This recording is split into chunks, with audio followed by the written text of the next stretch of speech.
ಈಗ ನೀವು ಕಾರ್ತಿಕ್ ಗೌಡ ಆ ವಿಚಾರ ಇಟ್ಕೊಂಡು ಅವ್ರನ್ನ ಯಾಕೆ ಅರೆಸ್ಟ್ ಮಾಡಿಲ್ಲ ಅವರು ಅಂತೆಲ್ಲ ಕೇಳ್ತಾ ಇದ್ರು. SIT ಮೇಲೂ ನಂಬಿಕೆ ಇಲ್ಲ ನಿಮಗೆ. ಈಗ ನೀವು ಪ್ರಜ್ವಲ್ ಕರ್ಸೋದಕ್ಕೆ ಏನ್ ಸಮಸ್ಯೆ ಆಗಿದೆ? ಇಷ್ಟೆಲ್ಲ ಕರೆದ್ರು ಕೂಡ ಬರ್ತಾ ಇಲ್ಲ ಸರ್. ಪ್ರಜ್ವಲ್ ರೇವಣ್ಣರ ಆಕ್ಚುಲಿ ಪ್ರಾಮಾಣಿಕ ಹೇಳ್ತೀವಿ, ನಮ್ ಕಾಂಟ್ಯಾಕ್ಟ್ ಅಲ್ಲಿ ಇಲ್ಲ, ನಮ್ ಕಾಂಟ್ಯಾಕ್ಟ್ ಅಲ್ಲೂ ಇಲ್ಲ. ಬರ್ಲಿ, ಕರೀಲಿ ಕಣ್ರಿ, ಕರೀಲಿ, ಶಿಕ್ಷೆ ಮಾಡ್ಲಿ, ಏನೇನ್ ಕ್ರಮ ಏನು ನಮ್ಮ CID ಇದೆ, CID ಮೂಲಕ ನಾವು ಇದಕ್ಕೆ ಎಂತದ್ದು ನಮ್ಮ CBIಗೆ ಮನವಿ ಮಾಡ್ಕೊಳ್ಬೇಕು.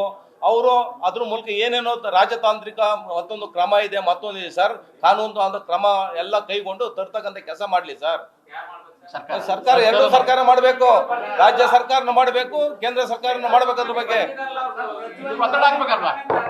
ಪ್ರಜ್ವಲ್ ಎಲ್ಲಿದ್ದಾರಂತೆ ಗೊತ್ತಿಲ್ಲ ಅಂತ ಹೇಳಿದ್ರಿ ಸರ್. ಆಯ್ತು, ನಿಮ್ಮನ್ನ ನಂಬೋಣ ಸರ್.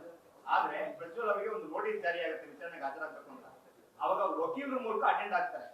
ಅಂದ್ರೆ ಅವ್ರು ಎಲ್ಲಿದ್ದಾರಂತೆ ಗೊತ್ತಿಲ್ಲದೆ ಅಟೆಂಡ್ ಆದ ಅವರು ವಕೀಲರನ್ನ ಎನ್ಕ್ವೈರಿ ಮಾಡಿಬಿಡಿ ಅಣ್ಣ, ವಕೀಲರು ಮಾಡಿಬಿಡಿ ಎನ್ಕ್ವೈರಿ. ವಕೀಲರು ಗೊತ್ತಿರ್ತಾರಲ್ವಾ? ವಕೀಲರಲ್ಲ, ವಕೀಲರು ಯಾರು ಅವ್ರ ಪ್ರಜ್ವಲ್ ವಕೀಲರು ಗೊತ್ತಿರ್ಬೇಕೇನೋ. ಪ್ರಜ್ವಲ್ ರೇವಣ್ಣ ಯಾರು MP ಸರ್? ನಮ್ಮ MP ಆಗಿರ್ಬೋದು, ನಮ್ಗೆ ಗೊತ್ತಿರ ಇರೋಲ್ಲ ಸರ್. ಅವನು ಲಾಯರ್ ಆದ್ರೆ ಲಾಯರ್ ಕೇಳಿ ಗೊತ್ತಾಗ್ತಾರ SIT ಅವರು.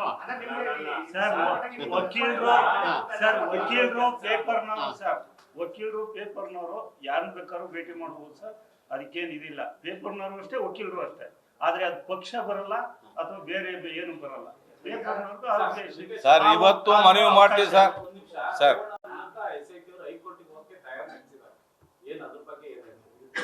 ಸರ್ ಕಾನೂನು ಇದೆ, ಹೋಗಿದ್ದಾರೆ ಕೆಳಗಡಿನ ಕೋರ್ಟಲ್ಲಿ, ಹೈಕೋರ್ಟ್, ಮತ್ತೊಂದು ಕೋರ್ಟಲ್ಲಿ ಸರ್. ಕೋರ್ಟ್ ಬಗ್ಗೆ ನಂಬಿಕೆ ಇದೆ ಸರ್. ಎಲ್ಲಕ್ಕಿಂತ ಮಿಗಿಲಾಗಿ ಈ ಒಂದು ಇದರಲ್ಲಿ ಪಾತ್ರ ಇಲ್ಲ ಅಂತ ಬಲವಾದ ನಂಬಿಕೆ ನಮ್ಮ ನಾಯಕರ ಬಗ್ಗೆ ಇದೆ ಸರ್.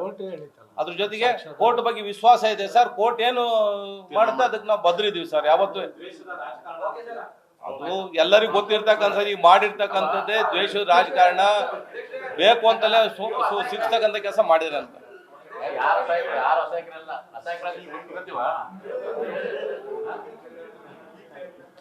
Thank you brother.